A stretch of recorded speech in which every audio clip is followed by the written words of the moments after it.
it's actually an add-on meeting to the planning board. This was not usually scheduled, but we had so much on the past docket that we decided to move a few things to this docket, and hopefully we can get through the process. My name is Al LeGros. I'm the chair of the board, and I'd like to quickly go around and have everybody introduce themselves. Howard Levitan, Oars Island. Courtney Snelling, same place. Amy Hybel, Harpswell. Lori Rice, Great Island.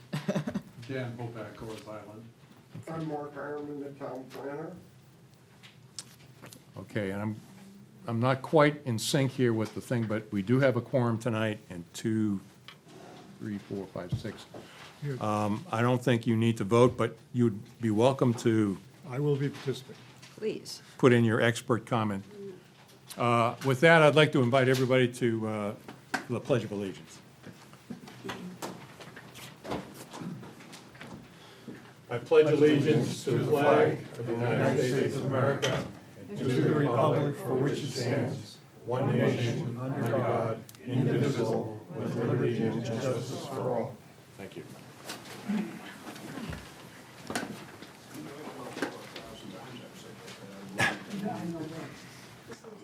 Okay, last time we met, we deferred 2 items that were supposed to be taken up until tonight, March 6th. And in the meantime, we also had another application that was discussed at the last meeting that we're going to bring forward tonight. That's the Donnelly application. I would like to suggest that we start with the Coleman application, and then go to the Redfish and Associates application for a new dock, and then take Mr. Donnelly last, because we just got information that you brought off, and we need to sort out what's happening again. So with that, I'd like to invite anybody from the public to speak to the Coleman application. This is a tear down and rebuild on Goodwin Road. It has generated several emails from the surrounding abutters. There is some concern about exactly how that structure is going to be built, the size of it, and so on and so forth. So I understand you have some things that you'd like to discuss relative to that. So if you'd come up to and introduce yourself. I'm Bob Penny, and I'm the builder for Richard Coleman. So I just went down and measured the length of the building that's there now, and to come to find out that it's actually 50 feet, 6 inches wide. 50. Yep. And depth-wise, it's actually 57 foot 6 depth. 57.6. Yep. My proposal now is to do 47 foot 5 wide and a depth of 60 feet. Okay, so there were several issues that were brought up in the emails that we received, and for the record, Yep. we received a few emails. One was from Gary Hansen Yep. and his wife. A second one was we received actually a couple from Mr. Hansen. The second one was from Bill O'Brighter. I'm not sure if I said that correctly. And the third one was from John Goodwin. Okay. And essentially, what they were concerned about was the size and scope of the building, and there were some other concerns that they had as well, but hopefully those will be submitted for the record that we have Yep. in town to make sure that those concerns were expressed. And Margaret, can you clarify, first of all, how wide that lot is at this point? This is, go ahead and introduce yourself, Margaret. Margaret McIntyre. I work in the code enforcement office, but also for the planning department. The survey that Bob Penny based his design off of says 101 feet wide. The deed says 91.5 feet wide, and the deed trumps the survey, according to the tax assessor, Debbie Turner. So the answer is the lot is 91.5 feet wide. Okay. Mr. Chairman, Yes, sir. and not to throw Margaret under the bus, but the plan, the 101-foot dimension actually extends beyond the property line. If you look at the survey, the dimension goes to something that's a dotted line to the outside, and so even the survey shows the lot being 91 and a half foot wide. And the reason that's important is because some of the abutters challenged the fact that the width of the house was extending beyond the minimum setback distance from either side, but that was based on a calculation of 101 feet, and so if we do 91 feet, it's a different outcome. Bob will tell you, as he told me earlier today, he based his calculations off the 91 and a half, Okay. not the 101. Okay. So just to be clear, what we're first of all concerned about as a planning board is to determine whether or not this board will take ownership of this particular application or pass it off to codes. And the fundamental issue that we're dealing with here is, can this house be positioned to either reduce its nonconformity, which it's nonconforming right now, Yep. to the maximum extent possible? Yeah, And those are kind of wishy-washy yeah, terms, Yeah. but the point is that we need to understand exactly what the dimensions of the lot are, because the house that you're proposing can only be moved a certain amount. right. So, does anyone on the board have anything to comment on with respect to that? I do. Yep. I have to tell you, I find the submission that you put in to be almost incomprehensible to me. I find it very difficult to make a good judgment off of the material that's been submitted. The other issue that I have is that the board, my assumption when we did the site walk was that the house was going to be rebuilt on the same foundation. No. So it's not going to be rebuilt on the same No, foundation? no. So I'm looking at what we've got that I can understand. Yeah. And I don't see why the house can't just get turned to Well, the side. that's my proposal is.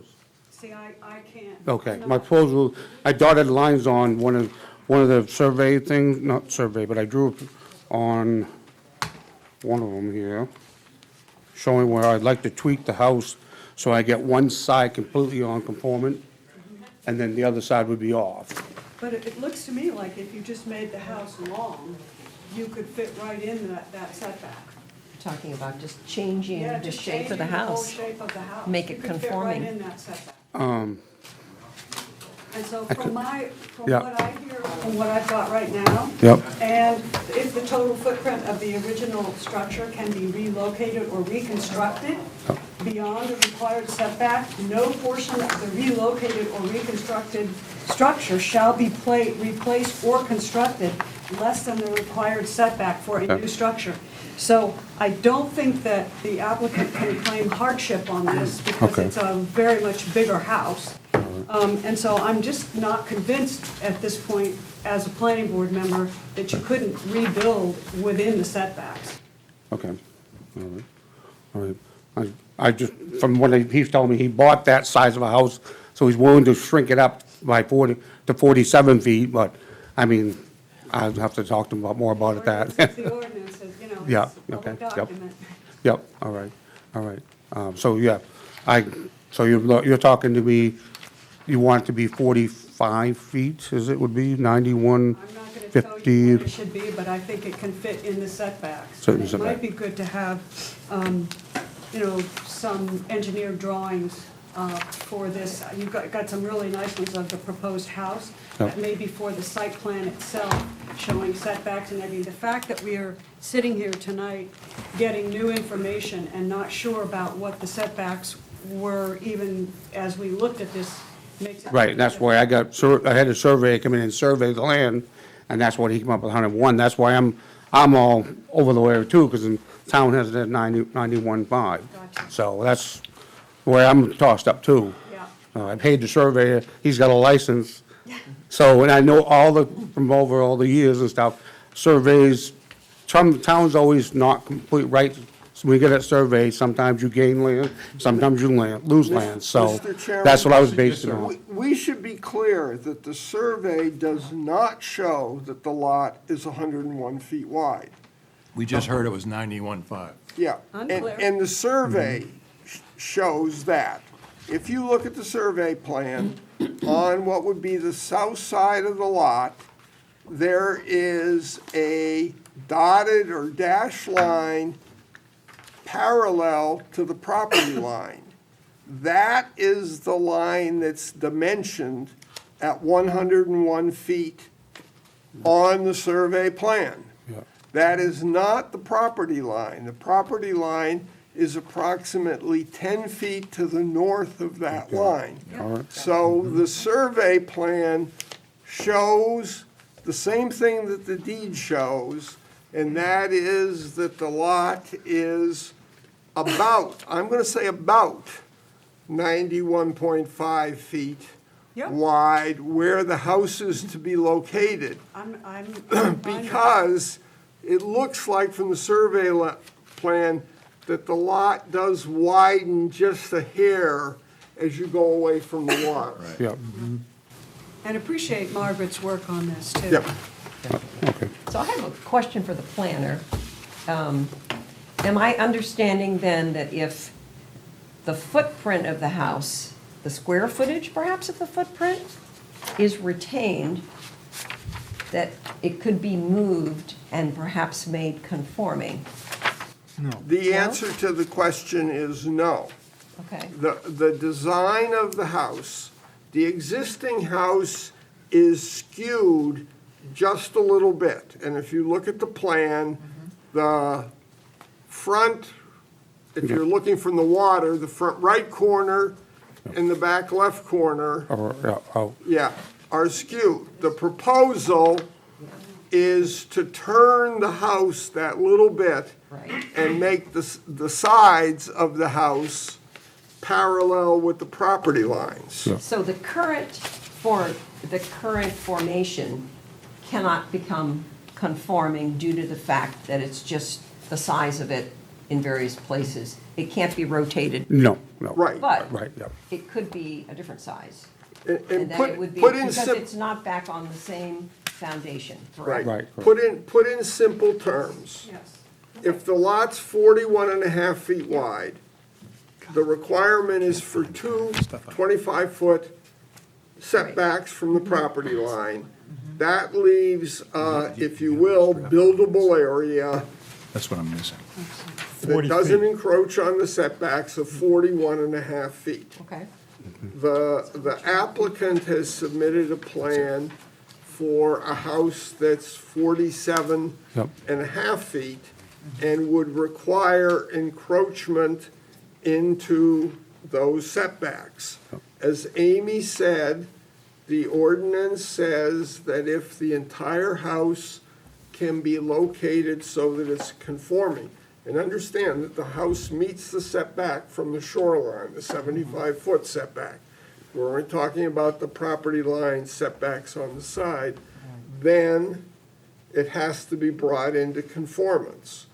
And that would require a redesign of the house to make it narrower to meet that requirement. And if that was the direction of the board, you could remand it to codes with, the recommendation that they 41.5. review require a revised plan that conforms to the property line setbacks per the section Okay. of the ordinance that Amy just read. Okay. I have one more question, if I could. Yeah. What you gave us today says Yep. that the height, Yep, 26 two. foot, 2 inches. Give us that, What's yeah. it going to be in your plans? In that, where the setback were, where it was where it was gonna be in the setback, was gonna remain that at the 26 foot. No, Then- I meant total. Oh, total 35, just under 35. So It would be within the you're adding maximum height another limit. Right, 9 feet yep. of height in certain areas? Yep, yep. Yeah, and the portion of the structure that is conforming with the setbacks is allowed to be built to the maximum height of 35 feet. Yep. Yeah. Okay. Are there any abutters out here that wish to comment on this? We have a number of emails, and again, I want to make sure that those are a part of the record. I mentioned that before. They have a number of concerns, some of which are beyond the scope and purview of this board. Yep. We're not about trying to dictate how big somebody wants to build their Right. house, as long as it conforms to the setback to the Right. maximum Okay. extent possible. So, given the discussion, do you feel as though you could do a little bit more to, I could go down to 46 feet maybe, and maybe do that. I mean, to still be 5 feet over and having one side completely unconformed. Other than that, I have to go redesign it and see what the homeowner would like to do. okay, Okay, if he wants to get in that 41, if he's comfortable with that, I mean, he bought the width when he bought the place, so I'm not trying to yeah. make smaller room for him, but if he's fine with going down, then that's fine, I'll readjust it, everything, and we can readjust the plan. Obviously, we don't want to have people lobbing Molotov cocktails at each other. Yeah, yeah. No. So, but I said I'd going to try doing 46 feet wide and then doing something like that. Amy. Mr. Chair, just as a matter of policy for the planning board, we are asked to take a look at these kinds of rebuilds, Yep. regularly. Yep. And most of the time, the applicant wants to reuse the existing foundation. Yep. And so if the setbacks aren't completely met, or if they're improved upon by a couple of feet, we're really good with that. Yeah. But I think that as a matter of setting precedent, because this applicant is really going to just remove the entire foundation, start from scratch again, and it seems to be. Well, there's a reason for that, because the basement right now is all shale stone, Yeah. and I want to take the foundation and take a jackhammer and just jackhammer off some of the shale Are stone. you going to do any blasting? No blasting, Okay. no blasting whatsoever. Okay, thank you. So, anyway, just to finish, Yep. appreciating what you say, I think that we really need to set the precedents as, going forward, that if the applicant can build so that it's in conformance, we should really ask that happen. Okay. And I have one more question, Yep. that's regarding the impermeable surface area. And a butter contends that the impermeable area currently exceeds 20%, and that the proposal would increase the impermeable area, making it even more non-conforming. And I'd like to ask Nope. Margaret or Mark whether or not that is accurate. I don't know what the current impermeable area is, but because he's not increasing the footprint at all, I don't see that there would be any increase in the lot coverage. Okay. So That's this. kind of my rationale. Okay. Okay, anything else? Well, just on that point, though, Yep. if it's non-conforming today, and he's increasing, we don't know whether he's increasing or decreasing the nonconformity. So it isn't. Yeah. Our requirement is that we can't have an increase, absolutely can't have an increase. No. And it should be decreasing. That's, yeah, mean, that's what I'm that's trying to do. more Where it's 52, I'm trying to decrease it to 47. Now I'm willing to go 46 wide. Wait, let's stop. 46 wide does not meet the requirement of the ordinance. Right. It's 41, I think. It would have to be 41.5. 41.5. Okay. Right? Unless the board is willing to say you will allow some encroachment or recommend to codes to allow some encroachment into the setback area. So that's not a negotiable Right. item. Okay. What do you mean? It's not negotiable.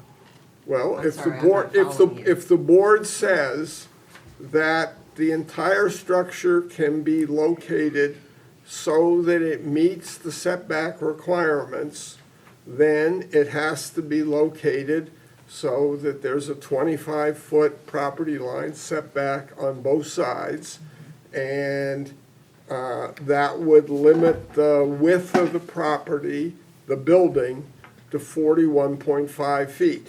Okay. The only way it could be larger than that in terms of width would be to encroach on the setbacks. Okay. Got it. Yeah. And the whole point seems to be based on, because the foundation's changing. Yeah. Yeah. That's the, Yeah. So, that's yeah, the but if I difference. leave the foundation there, I can Then that rebuild would be right up like it Right. is. Right. With it We changing, still have then to it has determine greatest extent Right. possible, but Sounds like It a would new be building could be Okay, conforming. here's If what I I'm do, thinking. if I take foundation, okay, yep. Here's what I'm thinking right now. And people are maybe gonna choke me on this, but we've talked about a number of significant things that might want to be tweaked, if you Yeah. will, to make this more conforming. Yep. And what I would like to propose is that you come in and provide us with some more, specific information so that we can take a look at it, visualize it, understand it, and make a proper decision about whether we turn it over to codes or do something else. I mean, I think you've done a good job in terms of trying to make this fit into this area, but I just want to make sure that the board feels comfortable that what you're proposing fits into the ordinance to the maximum extent possible. So would you be willing to come back? Yep, you want me to try now structure that's in the setbacks? Yeah, Yes. come A back. new design? Come back and present us with something that you feel would work Okay. with what we have here. Okay. I mean, I'm sure it's gonna be a beautiful Yep, project, Yep. no doubt about it. But just to make sure that everybody's on the same page, if you could come back, I mean, we have a meeting scheduled for the 20th, and we had nothing scheduled, and now all of a sudden, it looks like a bunch of things may be folding in that direction. But we have a meeting on the 20th of March. Do you feel as though you could come back with something before that to give us? give you a week before that, probably, okay. Well, I'll try my best, yeah, I'll try my it best, doesn't give us a lot of time, Yeah, depending on when you can get us the material. yeah, yeah. yeah. Mr. Chairman. Yes, sir. Great. And I'm going to put some definition around what you said. Okay. It seems to me what you want is a plan, an accurate scaled plan Right. that shows the location of the proposed building with respect to the 25-foot property line setbacks, the footprint of the proposed structure versus the existing structure, including the square footage of the footprint that is non-conforming, because that's what's regulated Yeah. by the ordinance, is the expansion of the non-conforming footprint and the current impermeable surface area and what the impermeable surface area is proposed to be. Now, and the height of of the proposed building as measured by the ordinance. I would suggest that those last three are not items that are within the purview of the planning board to consider. The item before the planning board relates to whether the location of the building conforms to the setback requirements.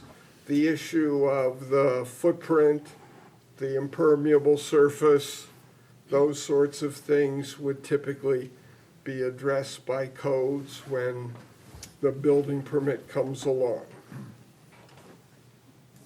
Do people feel, Mr. Chairman? yes, sir? Yeah, I'm just kind of following up with what Mark was talking about. One of the reasons that, and I think he hinted at it without saying it directly, but one of the reasons why the people who have emailed about this have any reason to come in and argue about height and all this kind of stuff is the fact that it is not conforming currently and that the plan continues to make it non-conforming. You remove the nonconformity, and as Mark said, those other issues are just questions of, do they meet the requirements of the ordinance? Gotcha, all right. It's not our job to say that this house can only be this big and it can only have brick and Okay. height and all that. But that's the Okay. limitation, and I'm just gonna go quickly afield here, that, one of the things, the reason why the planning board exists is to see to it that people do things that are realistic within the context of the entire community. We can't have the Wild West on the one hand, but on the other hand, we can't have things that are so restrictive that people can't appropriately use that property. Yep. So I think what we're all getting at is that if we can get within those setbacks, the most of the problems, the issues that we're struggling with would disappear. Okay. And, Mr. Chairman, I'm sorry, go ahead, Amy. Mr. Chairman, I would say that what Mark described as something that the applicant should provide the board for the next meeting is right on. And even though we may not have jurisdiction over impermeable surface, the codes office will. And so might as well show us what it is anyway. And there's no harm lost in that because you're going to have to show what it is for codes. So might as well, you have to do the calculations anyway, and it would be helpful for us, even, though we can't say it's one thing or another. Mr. Chairman? Yes, sir. I would suggest that you do not do whatever you're going to do in terms of the March meeting.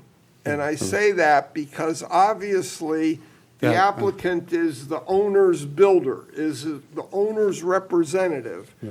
And presumably, he will need to go back to the owner Yeah. and explain the situation, and a house will need to be redesigned, and the definitely possibility of won't get it that done that fast. happening in the next 3 days to meet your expectations for when you will see material Yeah. is not realistic. Okay. Wait, All right, so I guess what we're talking about is deferring a decision on this, whether to pass it to codes or whether we feel that we have to take additional steps to a date to be determined Okay.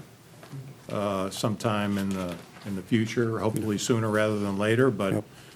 let us know what's a reasonable timeframe for you and the applicant, and I would ask if the board would make a motion to defer this to a date to be determined in the future based on inputs from the builder and the owner to make a final decision on this. Do I have a second? Second. Any further discussion? Okay, all in favor? Aye. Okay, thank you. All right. Appreciate your coming. All right, no Appreciate it. problem, thanks. I like your, the inside of your jacket, by the way. I think that's great. Pretty flashy. As long as we're on this particular, it doesn't have anything to do with him particularly, but what happens when we get emails with people thinking they're things that we can do? do we respond to those? If I were a citizen, I would want to know whether the planning board had any jurisdiction over some of the things that were, complaints about height, that the house is too big or whatever. I would want to know as a citizen, what is in the planning board's purview, because I don't think people know. People think we can make decisions that we cannot make because we are following the ordinances. And so what I want to know, we've got like 7 pages of emails about various things. Yeah, they really represent three people. Whatever it But is. it doesn't matter. Doesn't matter. Right. Who is going to respond to these things? I am assuming they're being made part of the record, correct? This issue came up in another committee. Okay. And the answer, from my standpoint, was that who would respond? Because none of us are empowered to do that. The only time we could respond would be at a duly convened meeting, which is what we've done today. I mean, technically, I believe what legal counsel would say is the minutes, when you adopt them, are the record of what you did. Typically, in situations like this, I will send somebody an email if I know they're interested and have responded, but that email does not address 32 points, of which only 4 are germane to the application. But they don't know that's the issue. I As a understand. citizen, they don't know what's germane. They have a problem, they want to bring it to somebody, they think it's us, and it isn't.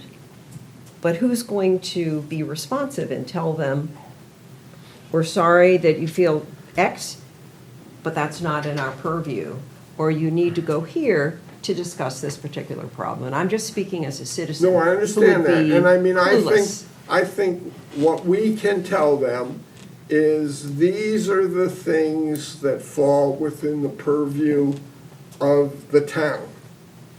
Everything else is for you as property owners to figure out. It's just like if your neighbor says, I'm gonna cut down that tree, the town doesn't get involved in whether it's your tree or their tree or who's gonna cut it down or whatever.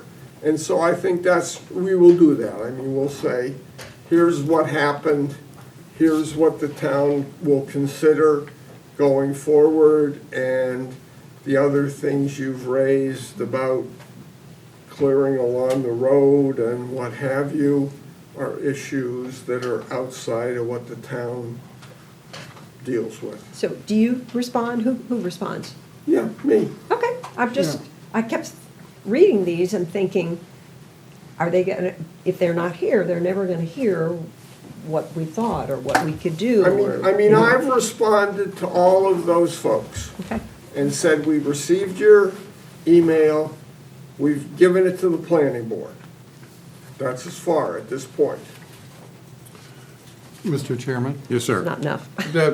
But, getting to Courtney's question, which is an excellent one, the difficulty with receiving something in writing where a person isn't here, where we can talk face-to-face with them, is that the only time we as a board can respond is at a regular meeting.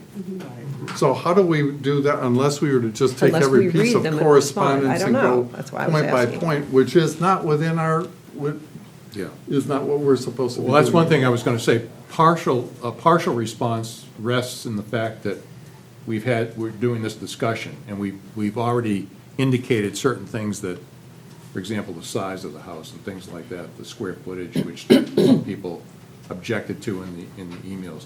We can sort of address some of those issues through our meeting here, and that's why it's open. But in terms of point-by-point formal response, I think that lies probably with the town planner, because if we get together as a group of 3, that constitutes a meeting, which means we have to be transparent to the community, which makes it very difficult to talk about things outside of this particular meeting. And I mean, the other thing that, you know, we do have the advantage of is that those people can go on the town website in, how long, Margaret? 3 days before this gets posted on the website? I don't know, it's up to, it's not us Right. But the video of the meeting is available on the website. Right. So, I mean, it's not a fulsome response Yeah. to all these things, but between, I think, the town planner and what we have to offer here, I think that's the best we can do at this point in time. Mr. Chair? Yes, sir. I really appreciate the issue that Courtney raised. And, you know, as we're doing the comprehensive plan, one of the things that people really like about Harpswell is the sense of community. And if people, from the letters that we've gotten, it's obvious that people really love their neighborhood. They have an emotional and a personal and a financial investment in that neighborhood, and they took the time to write. And so, to the extent possible, I think the town should make every effort to respond to them in some form.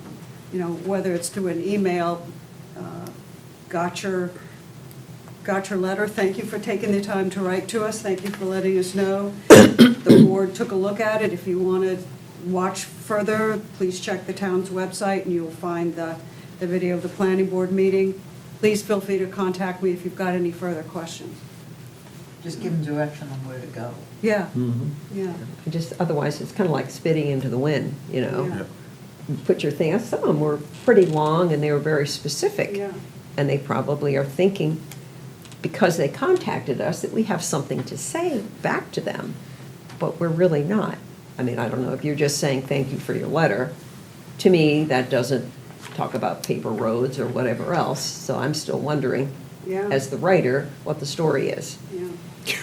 There were some good You don't want to know questions about paper raised. roads. I do know about paper roads, but you know, but we're not, We you have a know. paper road on. Yeah, we got I to talk know about that, that I know now. we do have Okay, that. all right, so, not to belabor this, but Sorry, folks.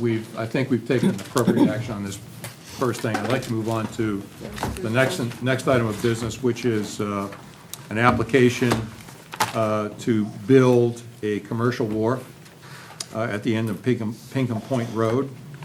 It's in the commercial fishing zone, commercial fishing district 1, and it's an appropriate use for that particular district.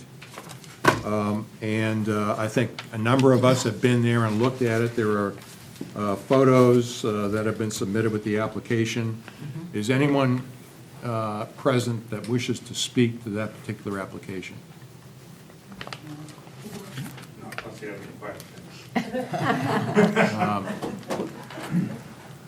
All right, does the board have any questions? Well, perhaps he could describe his project. Yeah, so go that- ahead. Norman Wallace for Redfish and Associates, representing John Powers as Henry Longbottom LLC in this case. He is replacing an existing dock but expanding it so he has better reach out into the waters. The new dock will be 16 feet wide, 85 feet long, with a 5-foot by 20-foot section on one side, on the north side, to allow a ramp and float to be attached off the side of the dock. The existing dock, I believe, is approximately 60 feet long and wider. In the middle, I think it's 20 feet wide. So his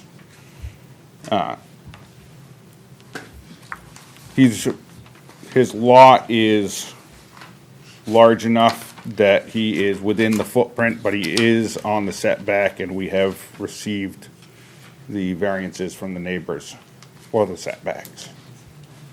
Okay. Questions from the board? I had some trouble visualizing what this was going to look like with the neighbors. I went and looked on Google Maps, and it looks like this wharf is gonna be really tight in there. And I wonder if you could address that. When we were out on the sidewalk, that didn't seem to be an issue. No, I believe there's approximately 30 feet on the north side of the float between that and the next adjacent dock north. On the south side, there's less space. However, we've discussed it with Mr. Weber, who owns that property and that fish wharf, and this dock isn't gonna go out as far as his dock does, so he doesn't consider it to be an issue for access to his dock. The dock on the north side is Mr. Power's wife. As I said, there's about 30 feet of space there between the two docks. Okay. Other questions? Okay. All right, are we ready to move through this?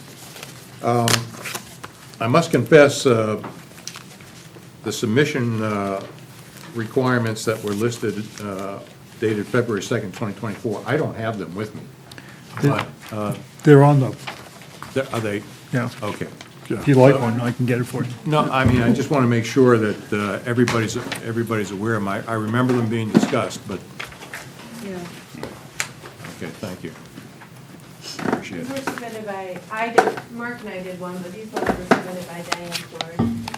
Okay. Anybody else? I've got it.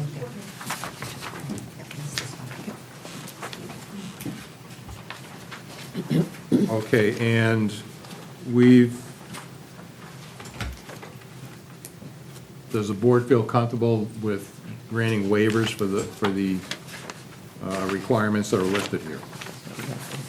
Just got this.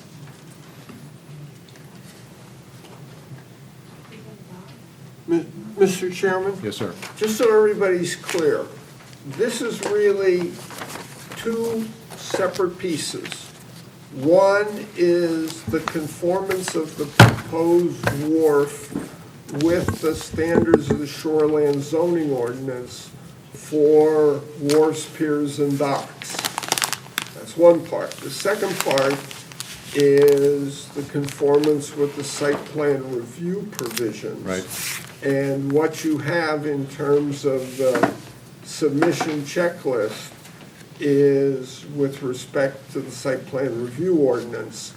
And many of those items, as you will notice in my draft motions, don't apply to a wharf or what really is the replacement of an existing wharf. And so that's really the reason for a number of those things not being addressed. Okay. And can I ask the applicant a question? Yes, sir. If I understood at the site walk, I don't think you were at, I think you were late was. for. I Huh? was. I was there. Oh, you were there? Yeah, Oh, all right, no, it was the applicant, I mean, the Yeah. owner. yeah. There's really no proposal to do anything in the upland. No, there's no changes to the uplands. Right, so that makes a lot of the things relative to the site plan review standards not applicable. Okay, thank you. All right, let's move through this. With that in mind, in terms of submission requirements, I move the planning board approves the waiver of submission requirements as listed in the site plan review submission requirements checklist, which we have in front of us, and finds the application of Henry Longbottom LLC therefore meets the submission requirements and is in order for consideration by the board. Is there a second? Second. Okay. Any discussion? All in favor? All right, moving on to conformance with shoreline zoning.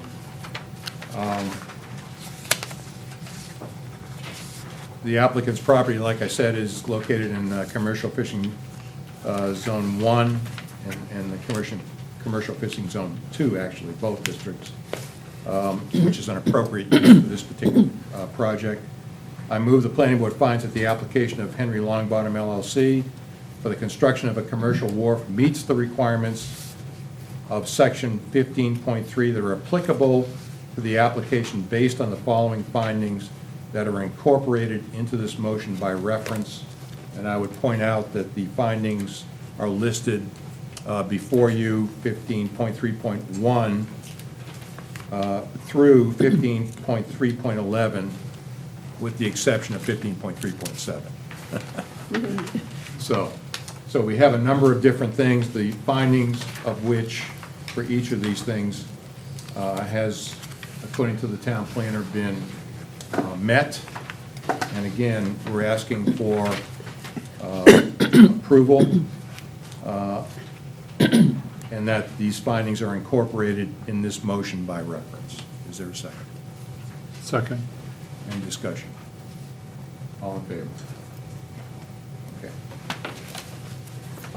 Moving on, site plan review standards.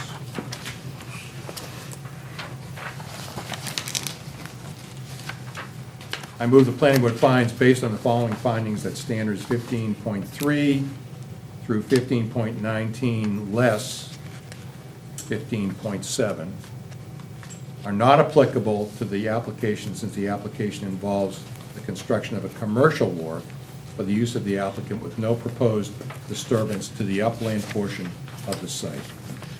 Is there a second on this? Any discussion or question on the board? Call for a vote, all in favor? Okay. Moving right along here.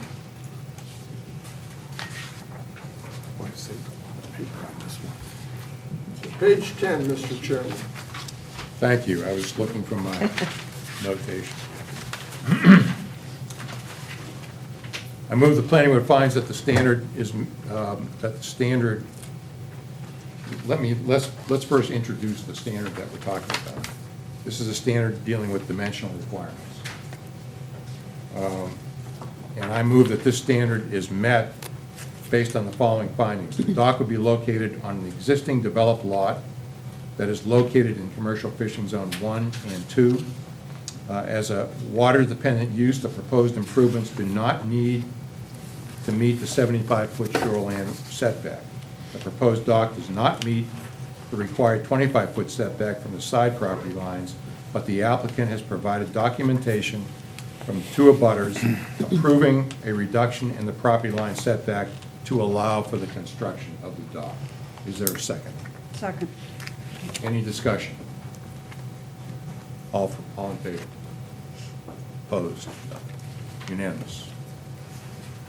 Okay, utilization of the site.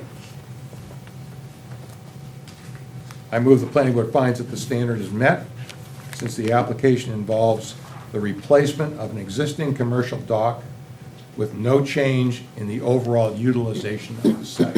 Is there a second? Second. Any discussion? All in favor? No opposed? Okay, thank you. 15.7 deals with parking and parking spaces required. And in front of us, we have the standards for those particular things. I move the planning board finds that the standard is met, since the construction of the replacement dock will not create a need for additional parking, since it will be a wharf for the use of the applicant. Is there a second? Second. Any discussion of this? All in favor? Unanimous again. All right, thank you. Okay, layout and design.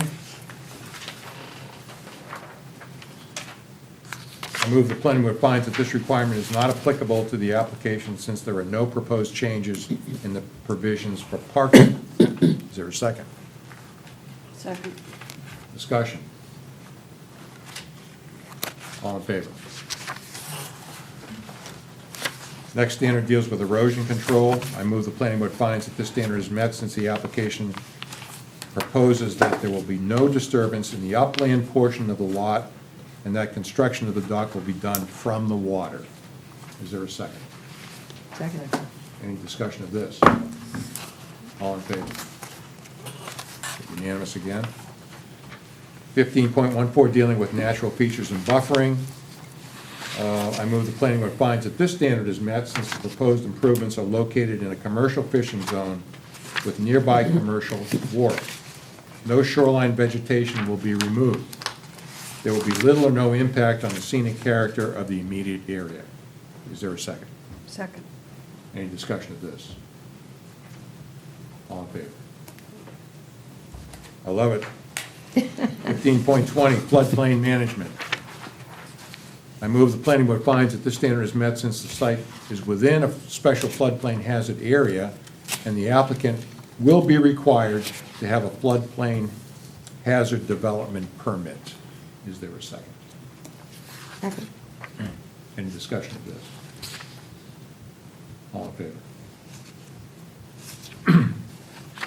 Technical and financial capacity, 15.21.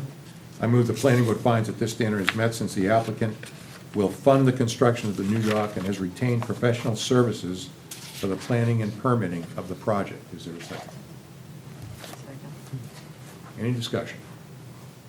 All in favor? Unanimous again. All right, conclusions of law. In light of these findings of fact, with consideration given to the supporting documentation in the record, including the prior approval, I move the planning board reaches the following conclusion. Planning board finds that the applicant, Henry Longbottom LLC, has met the standards of the town of Harpswell shoreland zoning ordinance and site plan review ordinance for the construction of a commercial wharf on lot 6-5 on tax map 45. Planning board approves the application and site plan with the following standard conditions of approval. First, the approval is not final until such time as final plans showing all conditions of approval and any waivers granted have been signed by the chair of the planning board. Second, this approval is based on the approved plans and on all submissions and information provided by the applicant at final approval, whether referenced in any findings or conditions of approval. Third, this approval is dependent upon and limited to the proposal and plans contained in the application and supporting documents submitted and affirmed to by the applicant. Any variation from the plan, proposals, and supporting documents except de minimis changes as determined by the town planner that do not affect approval standards is subject to review and approval of the planning board prior to implementation. Fourth, the applicant, I should say, should obtain all necessary state and federal approvals before the applicant commences any land use activity pursuant to the site plan approval, and shall comply with the requirements of those permits and approvals. And finally, all work shall be completed in accordance with best management practices for soil erosion and sedimentation control. Is there a second? Second. Discussion. All in favor? All right. Congratulations to Henry Longbottom. Henry Longbottom. Thank you very much. English name. I love it. Everybody have a good night. Thank you. Thank you. Yeah. And another one bites the dust. Welcome to our world. Oh, yeah. Okay. Okay, we have another application to consider tonight, and this is the Donnelly application. We want to put you on the hot seat again, we'll wait for everybody to come out, but What about the paper room? Sorry, Mark. Didn't know you were trying to get by. Do that. Get to what? the paper, Is that on this application? the paper road, you mean talking about the Goodwin application? I think that was on the Coleman now. Yes. What's the Coleman was on? Coleman, Yes, Okay. yes. I didn't think we It was had- referred to.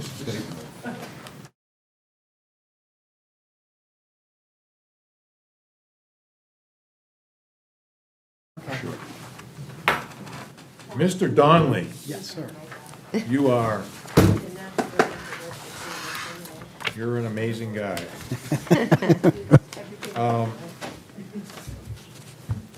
The last time we left this proposal, we cited a number of different issues that had to be addressed before we move forward and approve this.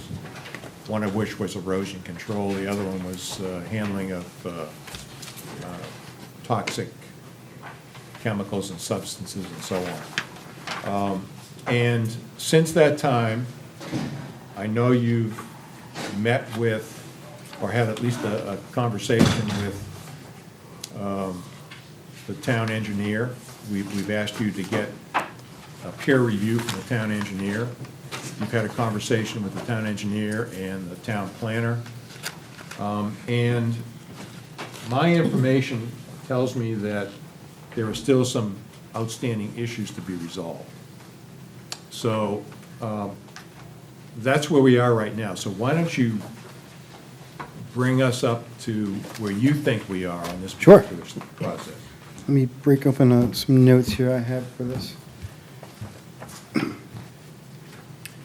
So, as you mentioned, I spoke with the town engineer, Will Haskell, and Mark, the town planner, and we went through the schematic on the site plan for how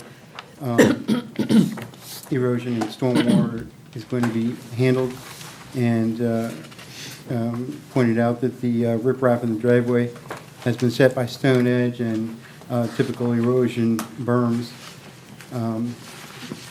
And further phases will be following the same principles with, as needed with silt socks and so forth.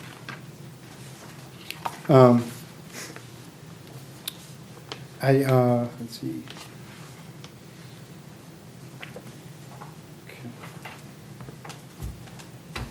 Yeah, I did want to note that in regards to your concern for chemicals and so forth, there's not going to be any kind of industrial fabrication going on at this place, and it's not going to be an intensive land use at all. It's going to be a store, a place where I'm a maker, and so what I'm saying by that, I make prototypes, and I'm an inventor. I have a nonstop habit of inventing things, and this is going to be my space where I'm going to do this. Brought a little model as an example. You're welcome to have a look. I mentioned about the skiff, and this is inspiration. I was going to bring my dad, but he's lost a lot of teeth recently, so he backed out. But he would fold the napkin rolls into this little origami and leave it on the restaurant wherever we go, and it would just be there. And I'm like, after 5 years of seeing this, I finally said, you know what? Okay, we're going to do that. It's the simplest form. I believe it's going to make a beautiful skiff. I'm not going to be mass producing skiffs, but I will build a prototype, and that's kind of the thing I do. I also That's okay.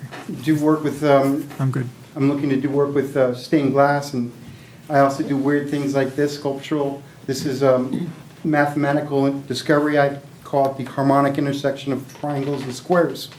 Right here, it's where on the inside you have 90 degrees, and outside you have 60 degrees. It's weird. It's mathematical, but I found it, and I'm going to do more with it. It actually fits right in the bow of that skiff, ironically, which is more reason to make it.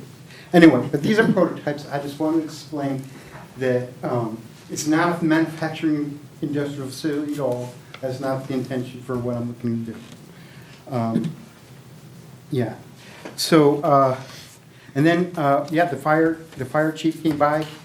We discussed in depth what would happen in a scenario where he could put in a jackhammer, or he can turn around in the jackhammer, turn around, which is on that site drawing there.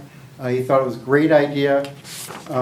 He said he could be there within minutes, no problem at all, basically. I said to him, I think this is the best access of any commercial piece of land in the entire town, with a straight shot down 24th for, emergency to the hospital. So I think we're good on that one. There were other details I've included in there regarding low-impact design, LID. I've gone through several of the main manuals and best practices. I found that my initial vision and proposal had covered many of those, including preserving the forestry and organic network of topsoil, which is very kind of unique to the coast of Maine, the way it's like a organic fabric, the top 1 foot over our bedrock. The town of Harpswell is a bedrock, and the use of cisterns for runoff are all over those manuals, and I've been talking about that from the get-go, and using runoff for gardens and landscaping as well. Okay, so I'm going to ask the town planner to comment on this, but in the information that I had, Mr. Haskell still had some concerns about information dealing with erosion and runoff. What specifically are those concerns that have yet to be resolved? What makes, I don't get the impression that Haskell has approved everything based on the fact that he doesn't feel he has all the information. Is that correct? Mr. Chairman, yes. We have not asked Goral Palmer to review the application for compliance with the standards. At the last meeting, I said there were questions about whether the submission requirements had been met and whether there was a stormwater drainage plan, whether there was an erosion control plan, but that Drew had made an argument that while it did not, I'm going to call it technically, comply with the submission requirements, it addressed the issues except for erosion control, which he has said there's no need for it because there won't be any disturbance. And I said to the board, I think we should ask Goral Palmer, as our consulting engineers, whether what has been submitted would be adequate for them to review the development for compliance with the site plan review provisions. That's what was done.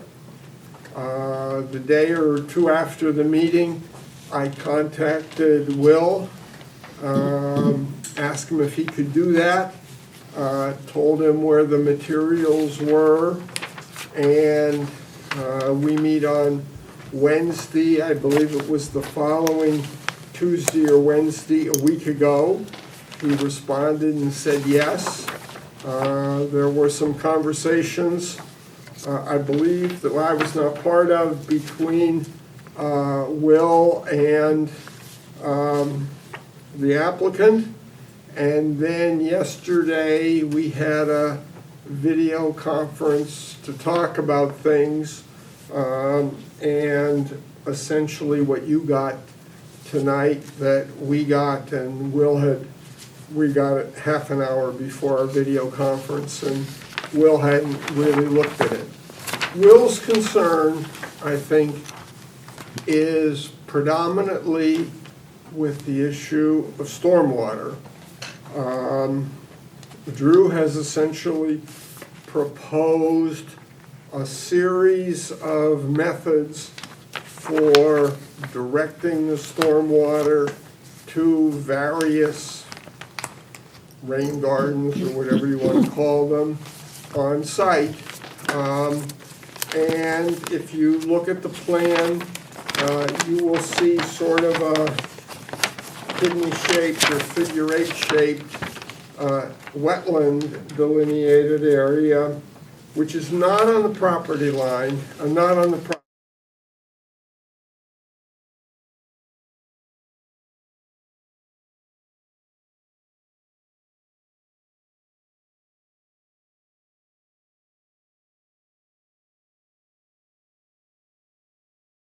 off of your lot. And there was discussion, and Drew can talk about his plans, that some of the stormwater would go to that area, which is essentially a low area along the edge of the right-of-way. And Drew had provided some numbers about his calculations for what the drainage would be. Will's essentially measure was what was the pre-development situation, what's the post-development situation, and what are you doing to resolve it? And Will essentially said yesterday when we met, this isn't the way we would normally look at it, but we could sort of work through and see if we think the stormwater provisions are adequate. We also think that there needs to be some provisions for erosion control, because there will in fact be some things that happen on site. And that was sort of where we left yesterday's discussion at 1 o'clock. And you have what Drew has, I guess I would say, responded to. What do you need? Some of this, I think, was in what was sent out to us yesterday that we really didn't review in detail. And so, at this point, Will has not reviewed this and said, does it comply with the standard or doesn't it? And so that's sort of where the situation was. I will be honest and say, I have not talked to Will this afternoon. I got this at noontime and I sent it out to you. And I was at a doctor's appointment a good portion of the afternoon and coming here. And so I really haven't, to be honest, reviewed it other than to look through and see what's there. I would say we have a dilemma. And that dilemma is in February of 2023, the board discussed the preliminary submission, and based upon that preliminary submission, set out a list of things that the final submission to the board should address. Amy took those, prepared a list, submitted it to me, and I gave that to Drew following that meeting. One of those was an engineered site plan, a stormwater management plan, etc., in accordance with the ordinance requirements. It's not like Drew went away for the intervening period. Drew came in and said, okay, what does that mean? What do I have to do? We said, here's what you have to do. And I'm going to put words in Drew's mouth that he can contradict me on, but I believe what he came back and told us a while later is I talked to some firms that we had suggested, and whoa, they're expensive and probably can't afford them. And so the discussion from that point was, okay, you know what the board said, but you have to do what the best you can do. Will would say, what has been submitted, or no, I shouldn't say Will would say, Will said, what has been submitted is not the normal way we would look at reviewing a project. But we may be able to work with Drew to go through and understand what's proposed, how much water that is, where things will go. If we want Will to continue to be involved in the process, we have to, the board has to ask him to do that, and there has to be a provision for paying him.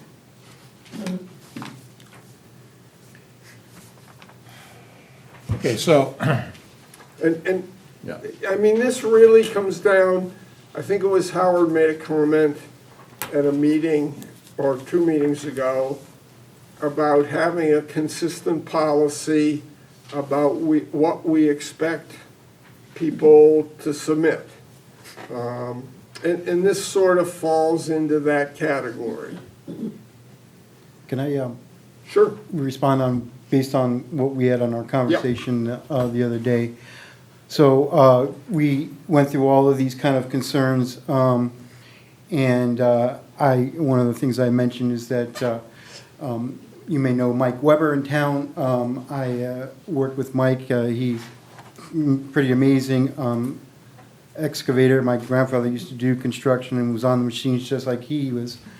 And he explained that he took all the precautions that were set out in our ordinances and in manuals to build what is there. And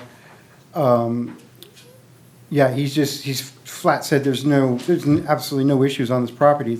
It's relatively flat across the entire property with some irregularities and some ridges here and there. There's a pond in the middle. The low point, you can see in some of those pictures, I've taken various pictures of the edge property, so you can see that the adjacent properties all slope slightly down into this property. The low point is very close to where the well is. So that's where you can see on the diagram, I have the riprap located there, that's like exposed for drainage right next to the landscaping solution that's integrated to the building design. So yeah, I believe that the language that Mark had and Will talked about, and along with what I spoke with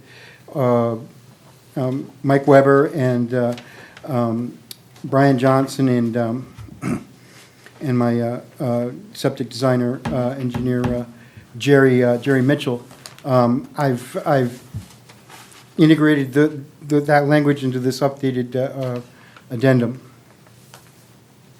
And Mark, as far as I understood from our meeting, based on all that, Will essentially said that he would approve it based on all the things that we addressed in our conversation being entered into this addendum. I would put it in the terms of he thought that it would be approvable, but he needed to see more information. That's right. True? Yes. Okay. Okay, let me ask the board if you have any questions or issues. Yes, Howard. I just don't believe that he's met the submission requirements. And I don't think we have the right to ask for a engineered plan. I think we said that at the last meeting. But we have to be able to make determinations about things like, for example, small example, the turning radius of the circle. We have to know how wide it is, how many cars can go there, what's the stacking potential for the coffee store. Is the stack of cars, if there are 3 cars, from the little drawing, from this drawing, You're touching Mountain Road, basically, almost. well, you wouldn't be able to get out because it's going to block the entrance. And all of those things are part of, for that particular case, are part of the standards that we would have to ultimately find. So if we were to say the submission is complete without all that information, we're just going to wind up saying that but we can't approve the application when we do the full review. I don't think we can say that the submissions are complete if we don't have the 2 areas that Mark and Will were going to be looking at, which is the stormwater management and the other issue. And I just think that we would be wasting Mr. Donnelly's time. I think he's done as good a job as he can, but this really does need some engineering. And if he wanted to do it, he could, but, for example, another example, the drive-through is 10 by 30 on the plan. But it's not a square building. So I don't know what the length of each section of that building is gonna be and how that impacts. There's also a dark shape that's in the gravel driveway that would be where the second stacked car would be, but I don't know what that is. That's ledge. That's ledge. Does it mean you can drive over it? No, no, that's where I'm trying to. So that would cause the second car to stick out into the way you would get to either the parking or to go around the circle.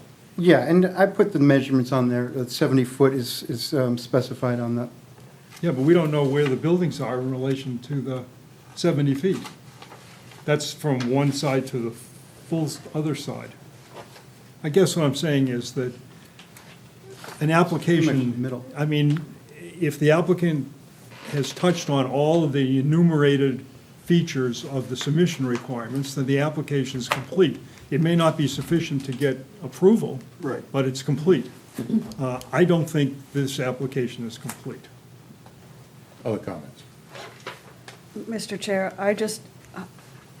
I'm not sure about the stormwater or management arrangement, having the part of the stormwater management plan be in the DOT right-of-way.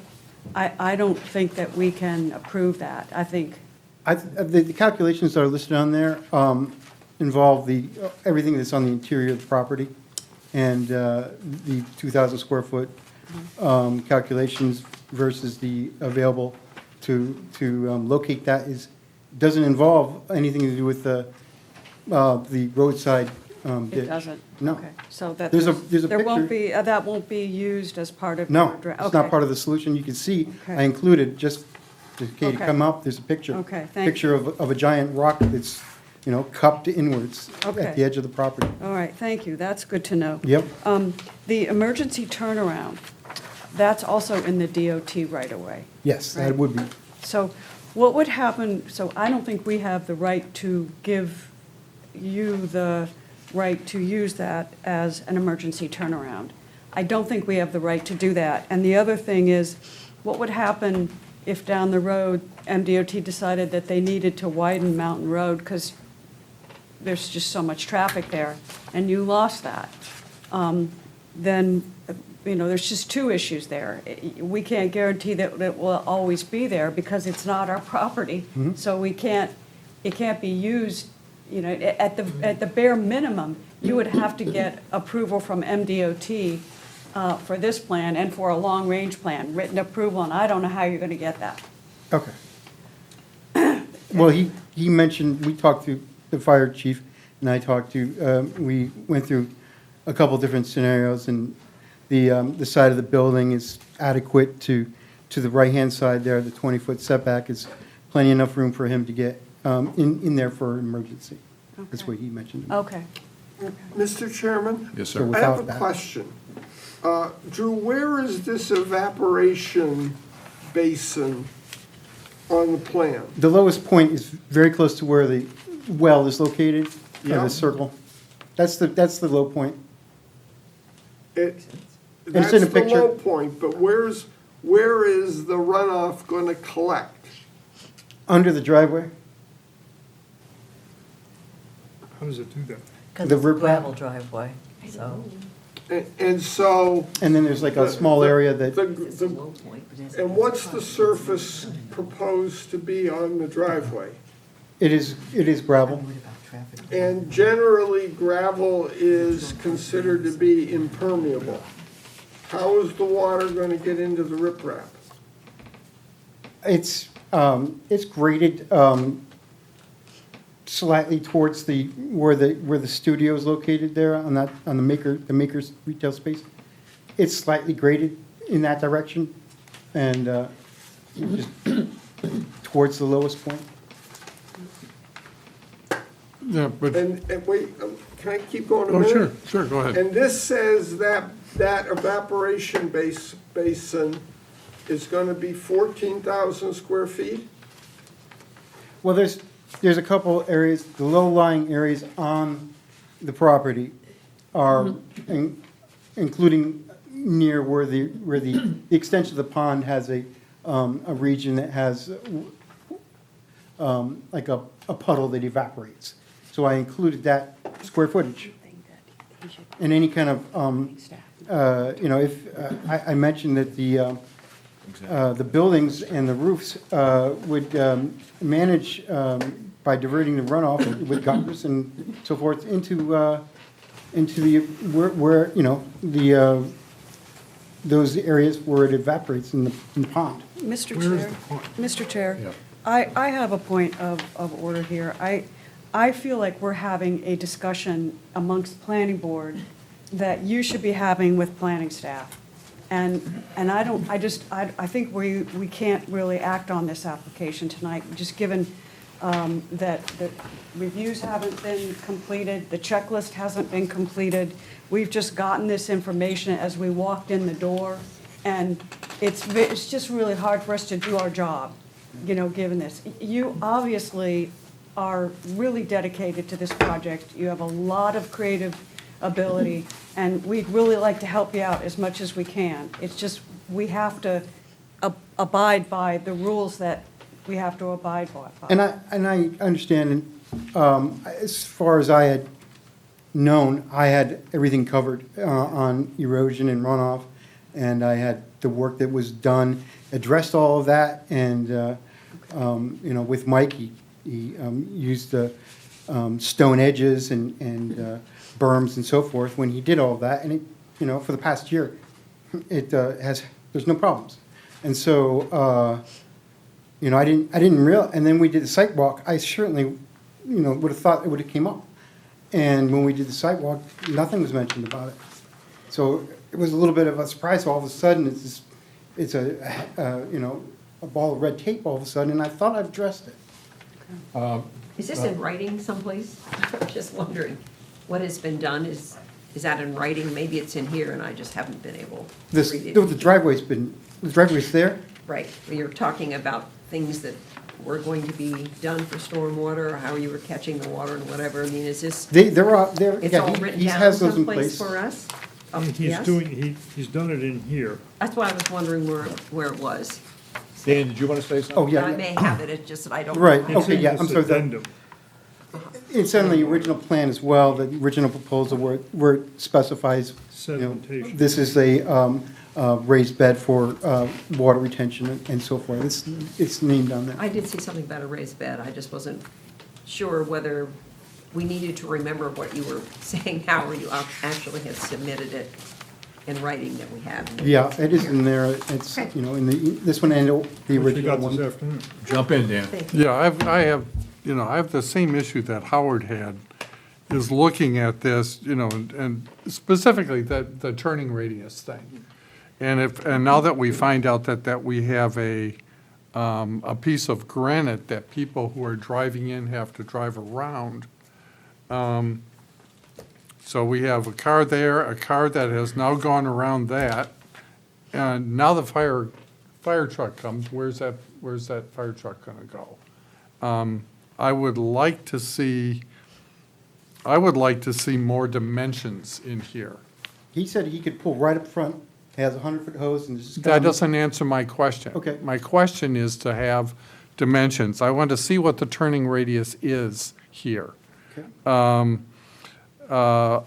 How you've got 1, 2, 3, 4, 5, 6, 7 parking places. What are the dimensions of the parking spaces? Okay. All right. All right, I believe I had it on one of those plans, but it's to scale, and I put a 20-foot, there's a 20-foot note there, and the outside radius is 70-foot. I can certainly add more. Yeah. How far is the parking, the entrance to the driveway to the edge of Mountain Road intersection? I believe it's, I know it's pretty close.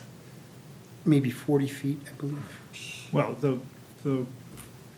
there's a 40-foot, 50, 60. which is part of the right-of-way, which he doesn't own. Right, now I understand that. I'm They have thinking to given where him the permission to actual, use. at the intersection where it comes to 24. Oh, what Yeah, it's considerable. I mean, it's probably, if you look at the drawing, it's 40 or 50 feet. well, it's a curve. No, not from the road to the property, How long from the cut driveway to the 24. intersection of There's 24. a scale on it. Well, the problem is it's Oh, curved. oh, going this way. Yeah, Going east, it's curved. Because I'm thinking with summer traffic, there's been accidents on that intersection, more than a few since I've been here. Because people pull out, you're coming up the hill, there's a little bit of a limited sight. If you have a lot of cars coming in here, coming into the driveway, coming out, how does that affect the intersection and the traffic flow? There's- Lori, my answer That's is, the- that is a fair question.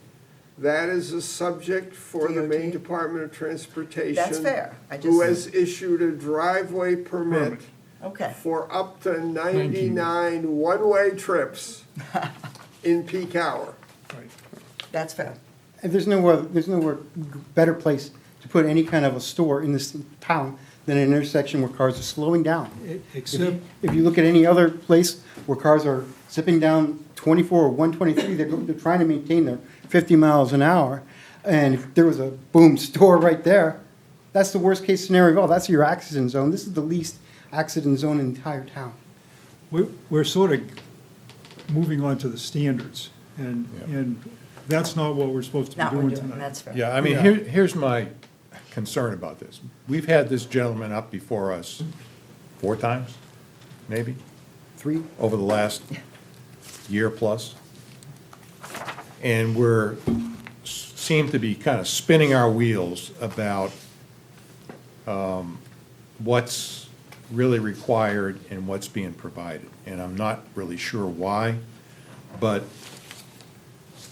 I want to make sure, I want you to move forward, but it seems like there's a communication gap between you and the staff in terms of what you need to provide and what's provided. I can't put my finger on it, Well, I'm but, going through the ordinances, and it specifies that, if you have a intensive land use, then you need civil engineering.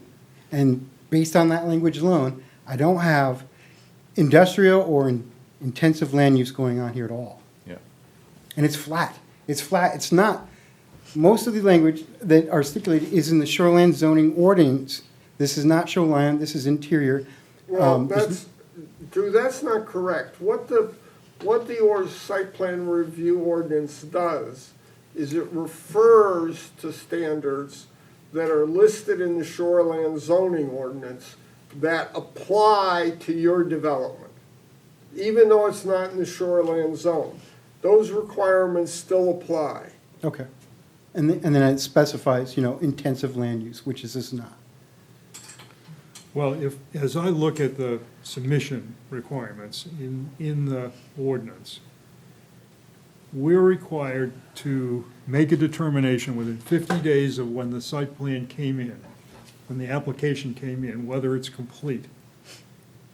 And then it goes through this process. If it's incomplete, we have to notify the applicant in writing what it needs, which we've done, and specify the additional materials required.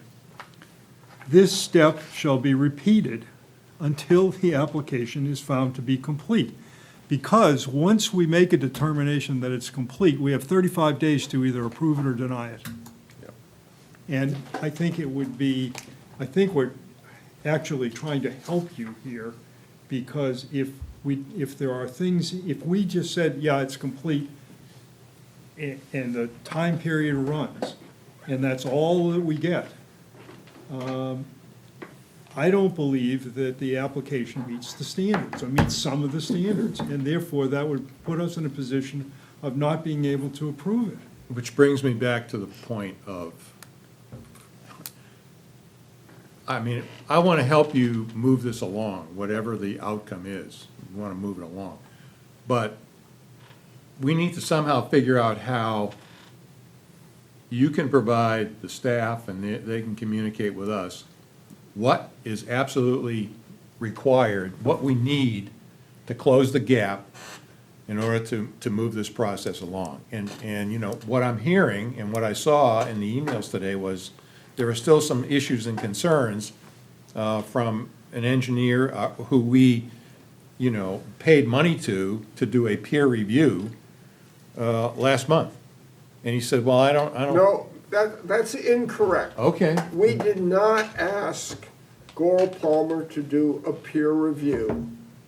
Okay. And we asked Goral Palmer to review the submission to tell us whether they could do a peer review to see if it complies with the standards. Okay, and his conclusion was, we're not quite there yet. That his conclusion was that we are not quite there yet. Okay. But if we ask for a peer review, that Will thought that he could work between what I would call the technical approach of going to the book and looking at the standards and whatever, and the applicant's approach, and find a solution that says, yes, what the applicant is proposing will work, or no, it won't work, and it needs to be rethought. Mr. Chair. Yes, sir. Yes, ma'am. I'm sorry.